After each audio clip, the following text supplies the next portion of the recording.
नमस्कार दोस्तों, मैं प्रतिभा। आप लोग का स्वागत है कृष्णा मल्ली पीसीएस बाय प्रतिभा में। दोस्तों, आज हम कुछ इम्पोर्टेंट करंट न्यूज़ लेके आए हैं जो कि सभी एग्जाम के लिए बहुत ही इम्पोर्टेंट है। तो चलिए हम स्टार्ट करते हैं। हाँ दोस्तों, यदि आप लोग जो है चैनल सब्सक्राइब न किए हो तो सब्सक्राइब कर लीजिए ताकि नोटिफिकेशन आप तक पहुंच सके। और जो है यदि आप लोग को पीडीएफ चाहिए तो हमारा टेलीग्राम ग्रुप ज्वाइन कर लीजिए। टेलीग्राम का लिंक आपको जो है डिस्क्रिप्शन में मिल जाएगा। और आप लोग जो है वीडियो को लाइक शेयर कर दिया करिए। चलिए हम स्टार्ट करते हैं। आज का हमारा पहला क्वेश्चन है,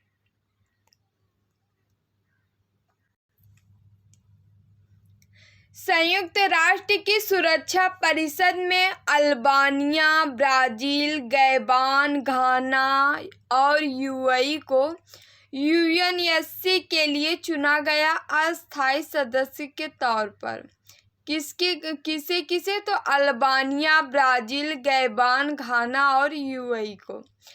चलिए देखते हैं इनका कार्यकाल इस प्रारंभ कब से हो रहा है। तो इनका कार्यकाल 1 जनवरी 2022 से स्टार्ट होगा और 31 दिसंबर 2023 तक रहेगा। अल्बानिया पहली बार अस्थायी सदस्य के तौर पर शामिल हुआ है। चलिए, अस्थायी सदस्य के तौर पर भारत समेत आयरलैंड, केन्या, मैक्सिको, नॉर्वे अपनी सेवाएं दे रहे हैं। प्रेजेंट में जो अस्थायी सदस्य के तौर पे हैं तो भारत है, आयरलैंड है, केन्या है, मैक्सिको है, नॉर्वे है। और भारत जो है 1 जनवरी 2021 से शुरू, भारत का कार्यकाल जो है 1 जनवरी 2021 से स्टार्ट है। भारत समेत जो है आयरलैंड, केन्या, मैक्सिको, नॉर्वे सभी का जो है इन पांचों का कार्यकाल 1 जनवरी 2021 से स्टार्ट है। चलिए आगे देखते हैं कुछ सुरक्षा परिषद के बारे में। सुरक्षा परिषद में 15 सदस्य देश हैं जिसमें पाँच इनके अस्थायी सदस्य हैं। अस्थायी सदस्य में कौन कौन है देख लेते हैं। तो अमेरिका है, फ्रांस है, चीन है, रूस है और ब्रिटेन। अमेरिका, फ्रांस, चीन, रूस, ब्रिटेन, ये 5 जो है अस्थायी सदस्य हैं सुरक्षा परिषद के। 10 अस्थायी सदस्य हैं। अस्थायी सदस्यों का हर वर्ष चुनाव होता है और इनका कार्यकाल 2 वर्ष का होता है। अस्थायी सदस्यों को 5-5 करके हर साल ही चुने जाते हैं और इनका कार्यकाल 2 वर्ष का होता है। सुरक्षा परिषद का अस्थायी सदस्य बनने के लिए यूएन महासभा के 2/3 बहुमत की जरूरत होती है। इसके लिए गुप्त मतदान किया जाता है।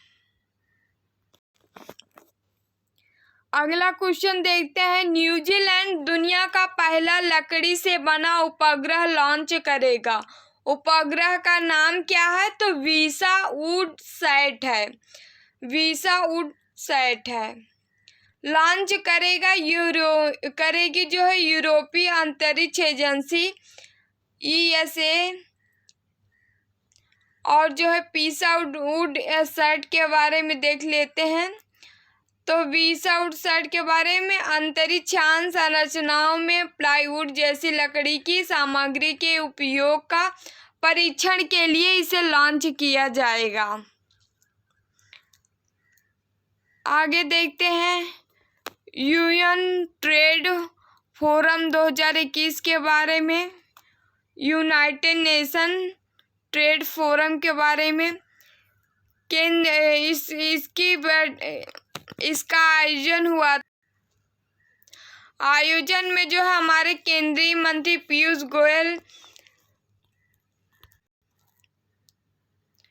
गोयल का कहना है कि भारत का प्रति व्यक्ति कार्बन डाइऑक्साइड उत्सर्जन बड़ी अर्थव्यवस्थाओं में सबसे कम है। दूसरा पॉइंट है, भारत का 2030 तक 450 गीगावाट का अक्षय ऊर्जा लक्ष्य है। यह सतत विकास और सतत विकास के लक्ष्यों पर संयुक्त राष्ट्र 2030 एजेंडा के प्रति भारत की प्रतिबद्धता को दर्शाता है। और मंत्री का कहना है, केंद्रीय मंत्री पीयूष गोयल का कहना ये भी है कि भारत ने स्वच्छ ऊर्जा दक्षता, वनीकरण और जैव विविधता पर कई कदम उठाए हैं। भारत ने अंतर्राष्ट्रीय सौर गठबंधन और आपदा प्रतिरोधी बुनियादी ढांचे के लिए गठबंधन जैसी वैश्विक पहलों को भी प्रोत्साहित किया है। चलिए चौथा क्वेश्चन देखते हैं। वृषभावती नदी किस शहर से होकर बहती है?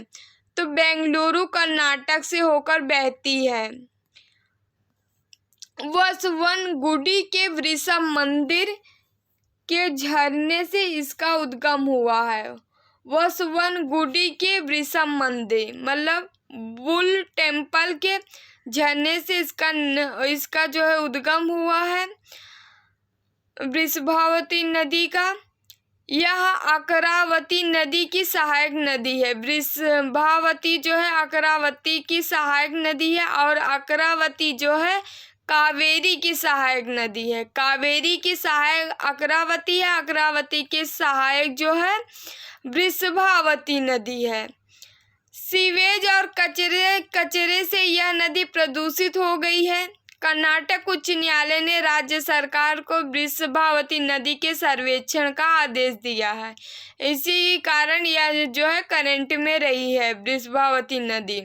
अकरावती नदी की जो है ये वो है सहायक नदी है, अकरावती जो है कावेरी की सहायक है। चलिए आगे बढ़ते हैं।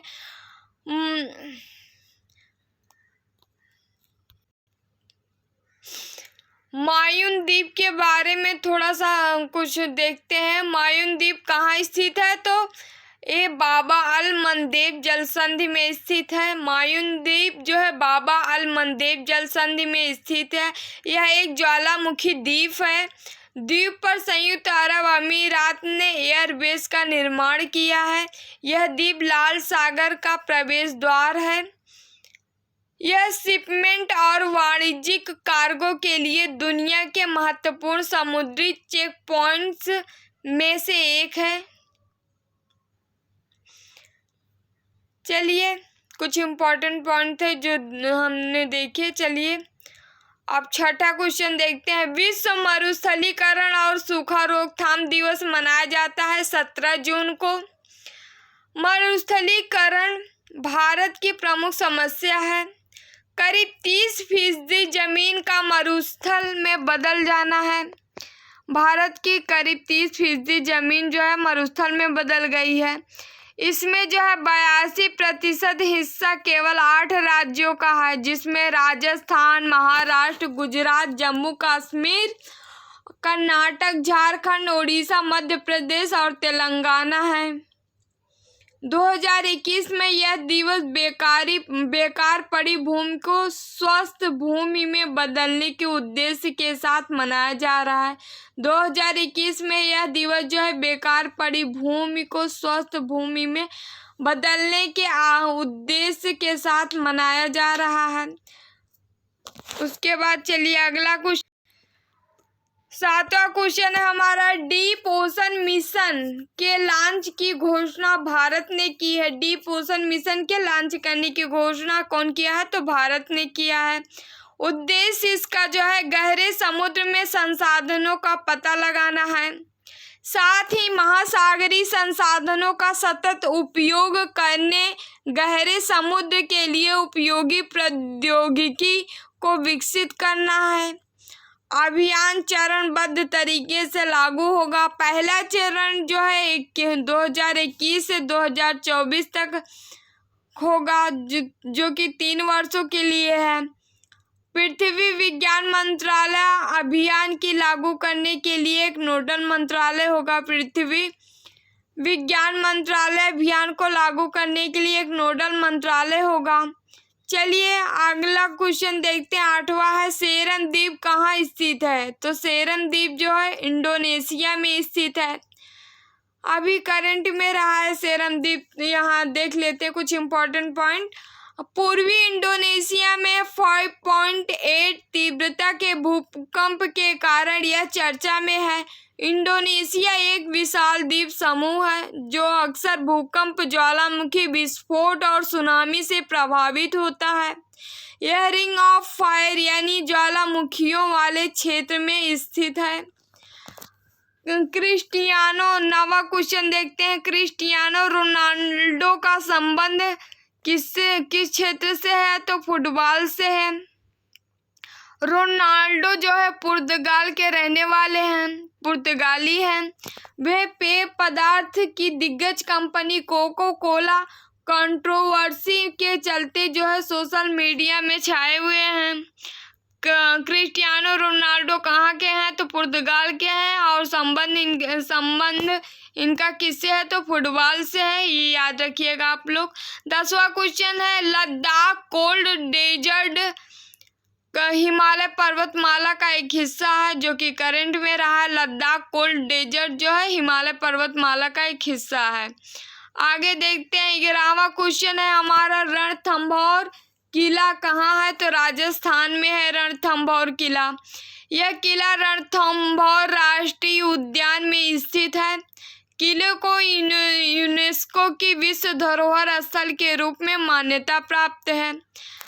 रणथंभौर किला राजस्थान में स्थित है। तो रणथंभौर राष्ट्रीय उद्यान में स्थित है और यह जो है यूनेस्को के विश्व धरोहर स्थल के रूप में मान्यता प्राप्त है इसे। चलिए, थैंक यू सो मच दोस्तों। वीडियो आप लोग को अच्छा लगे तो लाइक शेयर कर दिया करिए और आप लोग चैनल सब्सक्राइब न किए हो तो कर लीजिए ताकि नोटिफिकेशन आप तक पहुंच सके। और आप लोग को पीडीएफ चाहिए तो हमारा टेलीग्राम ग्रुप ज्वाइन कर लीजिए, वहां से आप लोग को पीडीएफ मिल जाएगी। हम तुरंत पीडीएफ डाल देते हैं टेलीग्राम पे और टेलीग्राम का लिंक जो है आप लोग को डिस्क्रिप्शन में मिल जाएगा। चलिए, बाय बाय, टेक केयर।